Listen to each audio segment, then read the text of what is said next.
be completely wrong. But I believe that my training had something to do with why she is not afraid of fireworks. When I was training her, I read everything that I could about puppy training. Imagine that, me reading about stuff. I know it's a shock. And in these books and in these tips, it said that if there is a noise, loud noises, say thunderstorms, she's not afraid of thunderstorms either, that if there's loud noises, to ignore them. That when they come to you for comfort, to ignore them. As horrible as that sounds, it's even worse putting it into practice. Because when they're scared, the first thing you want to do is pick them up and cuddle them and comfort them and tell them that it's going to be okay. But this is what that does. It reinforces the behavior.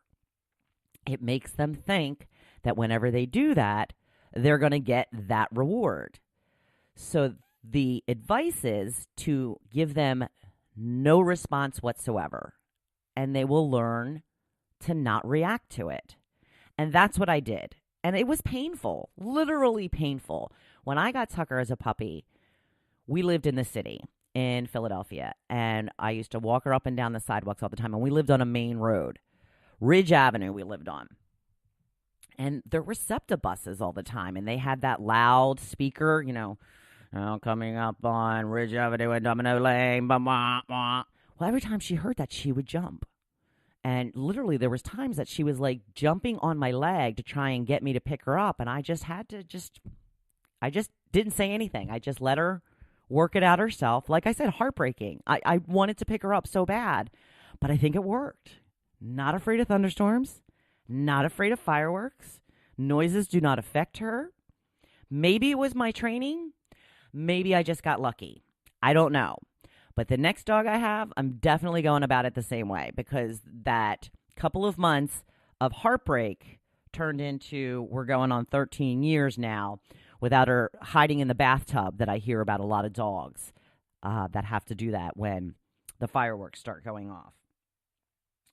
So, going to move on to my topic now. You people love to talk about food, I'll tell you that. I got 58 comments. Highest ever. Thank you. I do appreciate it. 58 comments on what you put on your hot dog. Yeah.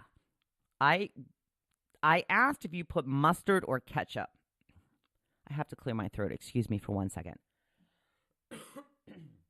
I asked if you put mustard or ketchup on your hot dog, because that seems to be like a little, thing that people get into. Mustard on hot dogs, ew, gross. Ketchup on hot dogs, ew, gross. I'm kind of the mind that ketchup on a hot dog does sound gross to me. I use mustard.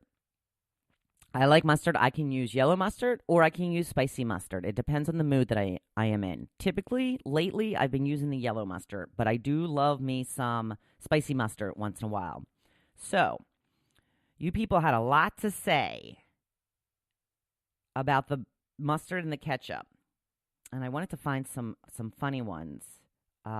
Steve says mayo sometimes. Okay. Alan says both with hot Texas Pete sauce. All right. Kim says ketchup and cheese. Now, why does that sound so gross to me, but yet ketchup on a hamburger doesn't sound gross to me? Weird.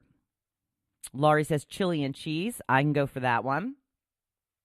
Carol says mustard in capital letters. Ketchup is for hamburgers. Yeah, I gotta agree with you on that, Carol. Jim says both, but it's got to be brown mustard. Mustard. Let's see some other funny ones. We've got ketchup and relish.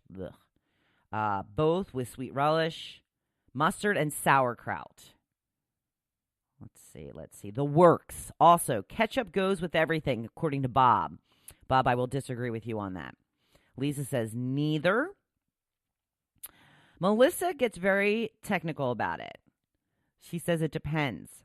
On a boiled dog, I like ketchup. Grilled, I like spicy brown with a bunch of other toppings. All right, so there you go.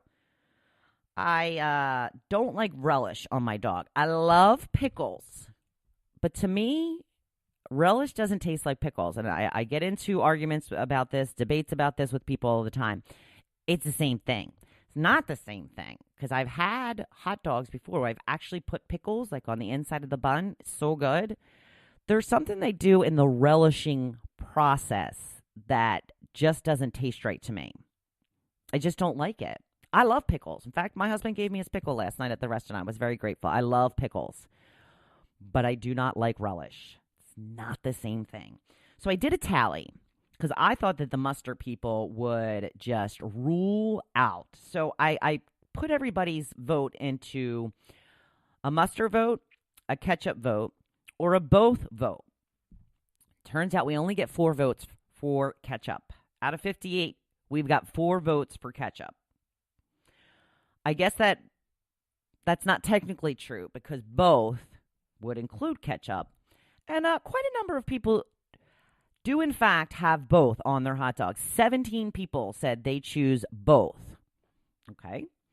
But the overwhelming winner with 22 votes is mustard.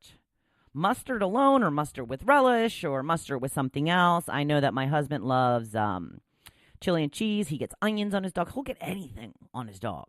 Anything. So those are the results of the big hot dog mustard ketchup debate. The clear winner, mustard. But of course, eat your hot dog however you damn well please. That's what America is all about, right? It's exactly what the forefathers had in mind when they wrote the Constitution, is you choosing whether you want mustard or ketchup. I jest, of course. On to the blog post. Today's topic, taking action. I've been trying to tell you a little bit of my story this week, tell you how I've come along in changing from pessimist to the hopefulist.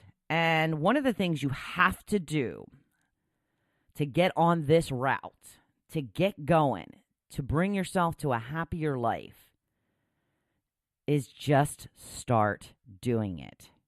Whatever that may be, just start doing it now. Stop waiting. Stop thinking about it. Stop planning it. Well, I mean, like plan it, but do it while you're planning it. Plan it while you're doing it. Get going. Do you want to lose weight? Well, then you need to start eating healthy now. Not a great weekend for it. We've got a long weekend coming up, but what's more important to you? Enjoying your weekend or losing weight? If it's enjoying your weekend, start on Tuesday. I am not your boss, but you have to pick your own priorities. It's tough. It's tough. It's instant gratification or prolonged gratification. Most people tend to go with the instant gratification because that's the world we live in now. We want instant gratification. Not everything works that way. In fact, most things don't work that way. Everything takes a little bit of time. You've got to plan a little bit, but you need to just start doing it. You want to do some sort of physical activity and you can only walk for 5 minutes, then walk for 5 minutes and increase it as you go. Start out at 5 minutes. See if you can do 6 minutes the next day. Do 6 minutes for a day or two. Then see if you can do 8 minutes. Just build yourself up. Do you want to start a new relationship? Then sign up for a dating app. I used to work with somebody who claimed they wanted to be in a relationship so bad, but yet refused to use a dating app, saying, I had a bad experience. Well, you had a bad experience in relationships too, but you're still willing to give that a go. Just use all the tools available to you. You can also go to events in your local community. Ladies, hang out at Home Depot or Lowe's. There are single men there, and they will be more than happy to help some lady that just has a question about which nail she needs to use to hang a certain picture. I'm not saying act all, girly and helpless. No, I do not advocate that at all. I know my way around a Home Depot, but I do have a lot of questions while I'm there. And if there's a nice-looking man without a ring on his finger, he might be just the person to ask. So here's a dream that I made happen in the past year or so. Writing. I've been talking about this. I've been wanting to write for a long time. I even came up with an idea for a children's book a few years ago. I know the story I want to tell. I know how it will go. But I have not actually sat down to write it. And I still haven't. So, as you can see, I'm still working on myself and need to take my own advice. But my desire to write shifted into high gear after my mom's funeral. I've received a lot of great feedback about the speech I gave about her. And my one girlfriend actually said, she's like, wow, you should consider becoming a writer if you ever had, need to find another career. And that really got me thinking. That she had sent me a text message saying that. And I was so blown away. One, that she took the time out to just send me that. That's why you should always say something that you're thinking in your head. You have no idea how much that will mean to another person.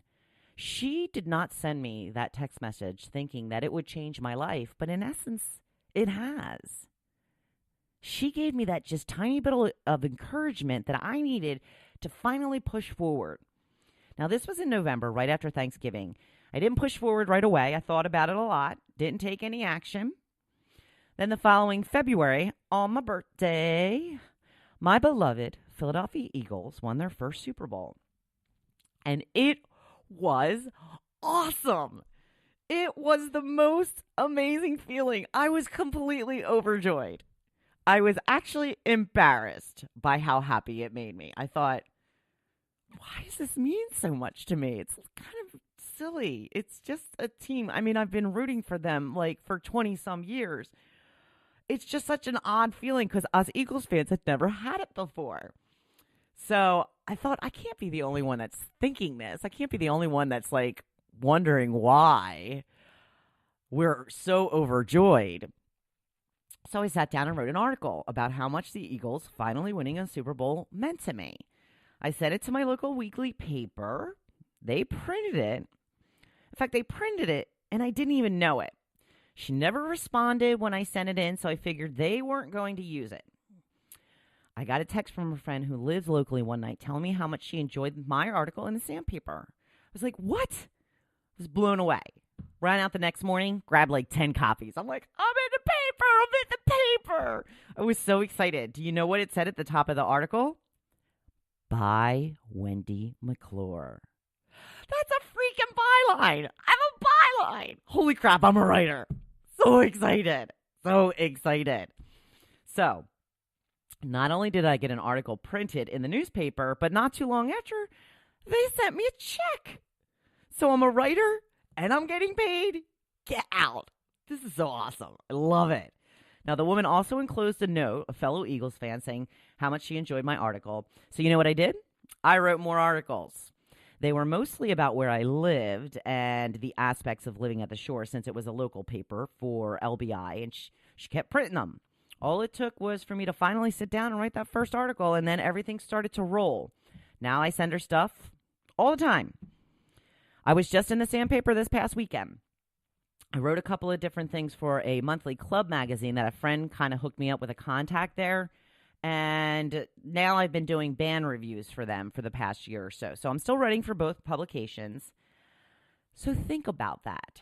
What have you been dreaming about doing? Just stop dreaming. Just start doing whatever it is. And remember, you may suck at first too, but practice makes perfect. You may not lose weight right away.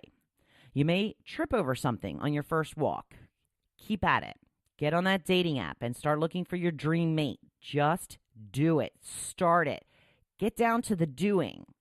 I would still be sitting here thinking, what a great writer I could be if I hadn't just sat down and actually wrote something. Not only did I write it, but then I sent it somewhere and it was printed. Now, it's not always that seamless, but just doing it is the first step. I'll tell you a quick little story about the sandpaper. When I first moved down here full time, the sandpaper was looking for writers. I had never been a writer. I had been in radio, and I wrote for radio. It's a lot different writing to broadcast than writing for a newspaper. So I had went in and met with the editor of the newspaper, and we hit it off. You know, the interview was like an hour and a half long. We chit-chatted. He told me that he wanted me to send him 3 story ideas, and then he would pick one, and then I would write an article about it, and we would go from there. So I sent him 3 story ideas. He said he liked them all, to pick which one I wanted. So I picked a story. I wrote an article. Apparently, he thought I was such a horrible writer. He couldn't even get back to me. He had somebody else get back to me and say,